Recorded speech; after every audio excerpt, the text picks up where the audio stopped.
Welcome back to my YouTube channel. I am 𝐁𝐞𝐜𝐈 and I am back with another video on the friend function. So this is a continuation to lecture number 7. So here basically we would be looking more on the characteristics of friend function. Without any further delay, let's get started.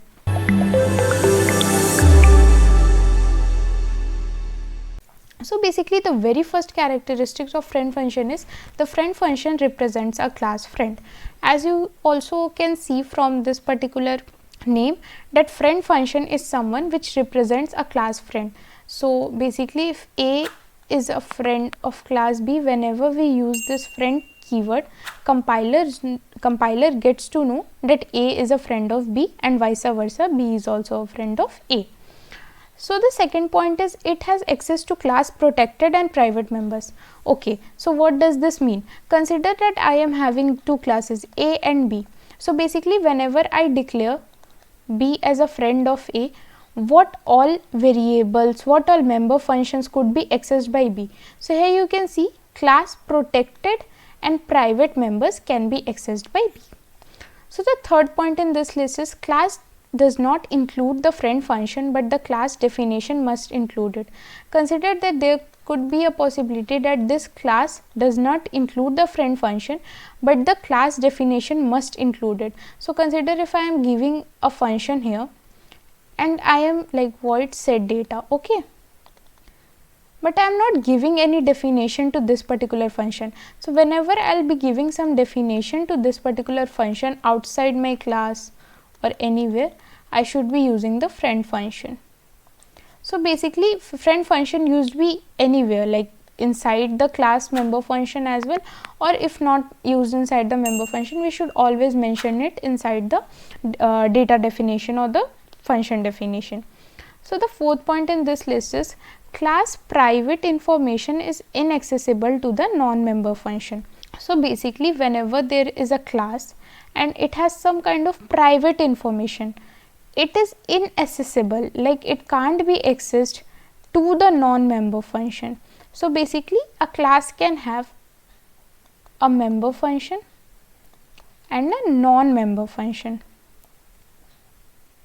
So basically any class private information is not accessible to the non-member function.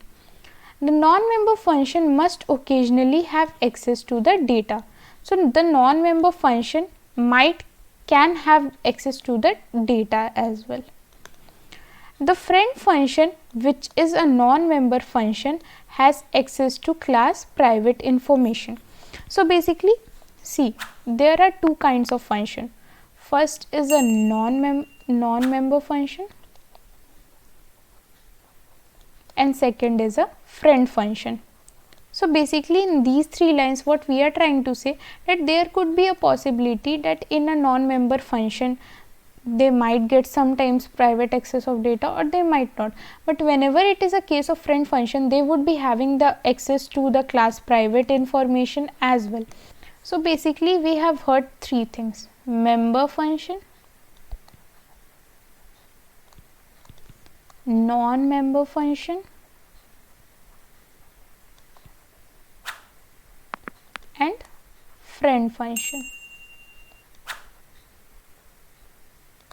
So consider there are two class A and B, it's having some data,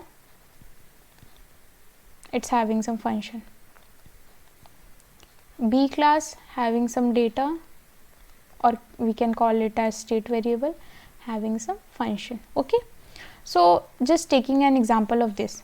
So what are member functions? So for A, the member functions are fun1. Now for A, the non-member, consider here is also a class C, data 3 and function 3. So basically for A, function 1 is the member function. For A, and consider this is a friend of A. Okay, I am declaring C as a friend of A. Now let's see this particular thing. So for A, the member function is function 1, the non-member function is function 2 and the friend function is function 3. Now for B, function 2 the non-member function is function 1 and function 3, and friend function is none. For C, it's function 3 and the non-member function is function 2 and the friend function is function 1. So I have made it a little bit hodgepodge, but let's see this. So basically B is having function 3 and C is having this and this. So basically A function 1 and function 3. Okay, sorry for making it a bit complex, so let's write it like this. So A F1 F2 F3, B F2 F3 F1 none, C F3 F2 and F1. Okay, now so basically this is member function, this is non-member function, and this is friend function. So as you can see from these examples, so basically when C is the friend of A, C can access all the functions, all the member functions, all the variables of A. So basically C has all the access to access any kind of private or protected variables of A or the functions as well. But whenever B wants to access the private variables or functions of A, it doesn't have that particular authority, because B is a non-member function for A. So basically you can understand that agar like A is having C as a friend, so C can kind of be like a member function to A, or like C can access all the functions present in A because C is now a friend of A. But consider in this scenario, if A is not a friend of B, B won't be able to access any of this particular data. Like consider this scenario that if you are going to college, right, you have your friend, so you can give party to your friend and the friend can give you party. But whenever strangers come to you, like anyone who is a stranger to you and comes and asks you a party, would you be giving him a party or her a party? No, obviously not, because someone is a stranger to you, so you won't be able to communicate much to that person, you won't be able to give some kind of authority, some kind of accessing to your private stuff or many more things, right? So you would be giving that particular thing to your friend but not to someone who is stranger to you. So basically for A, B is a non-member function and C is a friend function. So C is having all the authorities, all the access for the A particular data like member function and member variables, but B, since it is a stranger to A, it doesn't have any of the access to their member functions or the member variables. So basically that was more about friend function. Now as you can see in this particular example, so there is a class car. Car is having some speed, some distance and some time. So speed, distance and time. Now here we are using this friend function implementation. So basically we are making this method as friend, speed of car. Okay, so we are not giving any definition, we are just declaring. So here we are just declaring. Now here in the public access specifier we are giving car in distance, in time, and here we are just setting the data like this is a parameterized constructor.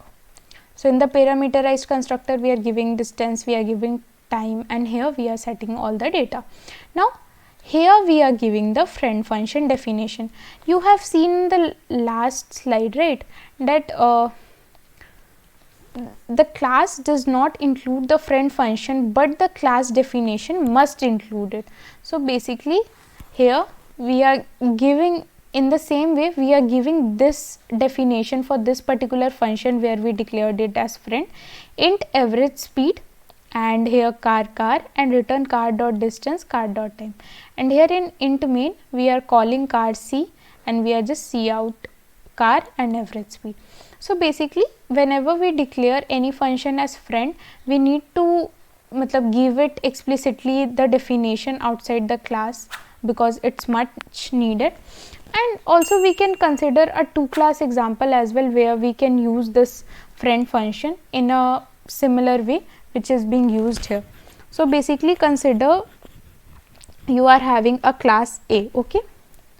So consider I am having a class as A, okay. Now consider you are having a class as B. So you are having a class as B. Now class A has some variables, some methods as well. Consider set data, and here we are giving int A, this of A is equal to A. So I have explained more about this video in the prior lectures. You can have a look if you are not understanding this. Now consider I am using this particular function void minimum to find minimum between A and B, and I am declaring this function as friend, okay. So now in class B we are having a data B and we are using like a function same as like this void set data, and here I am giving int B and this of B is equal to B, and here also I am using the same friend void minimum A and B. Now since I have given this particular function a name as friend in this class and this class as well, but I have not given the definition of this particular function, so I would be giving the definition of this particular function void min A of A and B of B, and here I would be doing some calculation dot A if A dot A1 is less than B dot B1, C out A dot A1, and like this some calculations I would be doing, and in the int main I would be just calling it like int main. I would be making objects of both of this, so A B B, and I would be setting the data A dot set data, B dot set data, and here I would be using this minimum of A and B. So basically it would return me the minimum of both. So basically you can see like in the above example,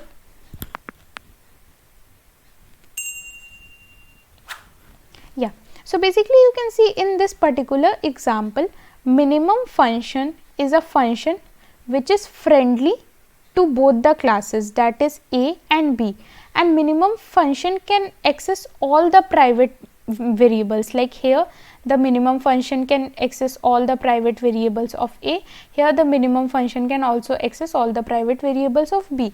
So basically as it is declared a friend function, it can access both private variables of that particular class. And in the last video also we read about like if there is a friend function, if we declare any function as friend function, they can use both the private and the protected members of class in which it has been declared as friend. So basically we have declared this function also as friend and this function also as friend in both the classes, so therefore we can use this particular thing.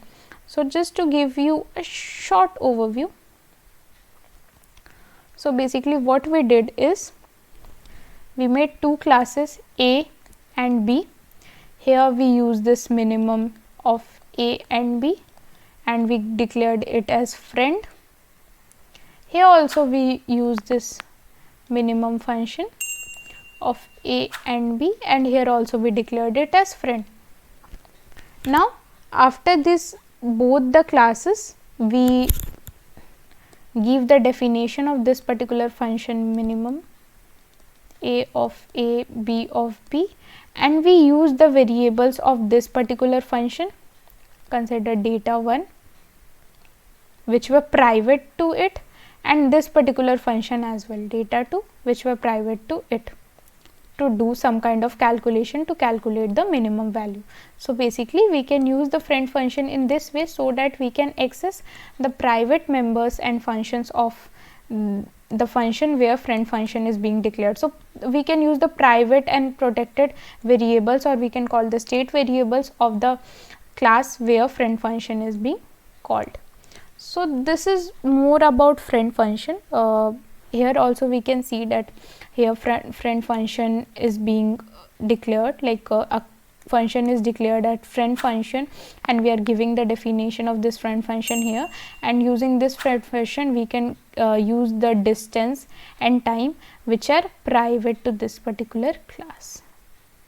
So if in any particular class we declare any friend function, we can use it outside the class as well, and here we can use this distance and time because we have declared this particular function int average speed as friend function. So since we declared this as friend function, we can use the variables which are private here in this particular class outside the class as well. So this was all about friend function in this video. I hope you had a good understanding about friend function. If you are new to my channel, please hit the like button. If you are someone who is watching this series and finding it very useful, you can also subscribe to my channel to look out for more tech contents. And if you are someone who is watching this series and have some comments for me or some feedback for me, do comment it down. I'll be really obliged to have your guys output for this particular series. Till then, take care, keep learning, keep growing. Bye all.